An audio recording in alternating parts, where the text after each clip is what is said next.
right? So if you look at who owns CNBC, who owns Fox, who owns CNN, at the top of the shareholder list, you have Vanguard and BlackRock. Then you look at the manufacturers of the jabs, okay? Pfizer, Johnson & Johnson, Moderna, who are the top shareholders of those companies? Vanguard and BlackRock. Okay, who are the top shareholders of all this junk food? Vanguard and BlackRock. So the media is controlled, the food is controlled, the narrative is controlled, the transportation is controlled. Who owns Meta? Who owns Snapchat? Who owns, well, used to be, but still kind of does, Twitter? They're pushing the same narrative the media is pushing. Oh, it's the same company. It's BlackRock, it's Vanguard. Profit-driven companies. There's so many things that you know you should be doing, but sometimes it just takes something for you to just fucking do it. Like with you, maybe just that trip, and you just look at yourself and you're like, what the hell is going on? Like, I think it's the like we talked about the self-realization of self-sabotage. We fuck ourselves up, bro. Like people talk about the system. People talk about the people that are against them. People talk about, you know, oh, they're printing money out of thin air. Oh, money's not worth anything. Or they say, I have no opportunity. But how many actions in our life are self-sabotaging? All day long, we self-sabotage.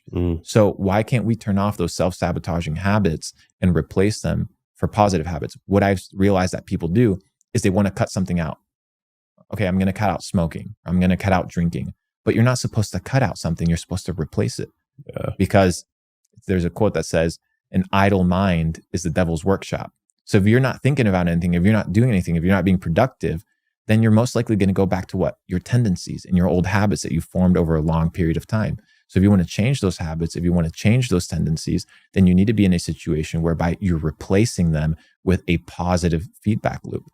And I feel a little bit hypocritical talking about health and shit in front of you, but no, but like, there's, I would say, I think the most important thing is discipline. I have those days as well. There's plenty of times when I wake up and I'm like, don't want to go to the gym, especially if it's like, if I know it's going to be a horrible session, like a leg session. It's like, okay, you permit it one time, but it's okay. I'll permit it a second time. And to add to that, it may not even be temporary happiness. It may just be temporary dopamine. Like you're craving the dopamine of that past experience of how that made you feel. And if you look at the vibrational frequencies of how people operate on the higher spectrum of vibrational frequency, like you have enlightenment, but underneath that you have love, joy, gratitude. And at the bottom, you have shame. Yeah. So you operating at your lowest form of vibrational frequency, you are operating in a state of what? Shame. So when you do something that you know you're not supposed to do, you go into your lowest form of vibration, aka the lowest form of yourself. And most people live in a state of what I like to call quiet desperation. They live in a state of quiet shame. So they're ashamed of their habits. They're ashamed of what they do, but they don't change. aka they're always living in a low state of vibration. And you see them walking around. They walk unhappy. They operate unhappy. When they interact with people, they are unhappy. Why? Because they're not the best versions of themselves. Yeah. I was in that state. I think it was in 2018. I was in a long distance relationship where I barely got to see my girlfriend. I literally had no social life. I was bored, and I was thinking to myself, there must be more to life than this. And because I was bored, because I wasn't doing anything that was providing me with joy or happiness, I would just resort to food. And that was my temporary happiness that was also keeping me at this very low level of vibration. And I noticed that when I decided to sort my life out and be like, right, there has to be more to life than this. I'm going to go out, I'm going to do this, I'm going to do that. I traveled a lot. I moved out of London, and I realized I naturally just became a hell of a lot happier. And when I'm in a happier state, I have like no interest in eating bad food. Yes. And for many people, eating is a form of coping. It's a coping mechanism. Have you fasted? Have you done like some pretty long fasts? I've never done, I don't think I've ever done a 24-hour fast. No? The longest one I did a few times when I've done it during Ramadan. Yeah. And I think the very longest one was when I did it in the UK, because I had a client when I was a personal trainer. He was doing it. So I was like, do you know what? I'm going to do it as well, because I'm curious to know what it's actually like and how I would train if I'm going to be fasting all day and not drinking any water. So I think that it was in the middle of summer. So the sunset was at 9:30. Yeah. So that was a full day. Yeah, pretty long. No food, no water. Not eating the food was doable. I think since I started intermittent fasting, to begin with, it's like really weird. And you're just thinking, I need to eat. I'm not going to survive. But you will. Of course you will. You have so much stored energy. It's just like impossible for you to not survive. Yes. But not drinking the water was more of a challenge. But have you done like water fasts that are just like, or no? No. Okay. So people that do water fasts, and I experienced this, 2 days into your water fast, you start roaming the kitchen. Imagine how much mental real estate is occupied by eating. Yeah. Like, oh, okay, I have to eat breakfast, eat lunch, eat dinner. Dude, that's a fucking huge psyop. So you need to evaluate, in my opinion, the source of the information that's telling you what you do, instead of just adopting that philosophy and those belief systems, and always asking, what is the source of the information?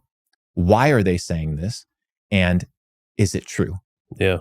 Nobody does any critical thinking anymore. Nobody, brother. People are just, whatever they see, they believe. And I don't know, when I kind of came to the realization that this was not the way to think, I think before COVID, but particularly around COVID, I started questioning everything. I was like, why am I being shown this on the news sites? It's like, why are they choosing to talk about this and not the other things?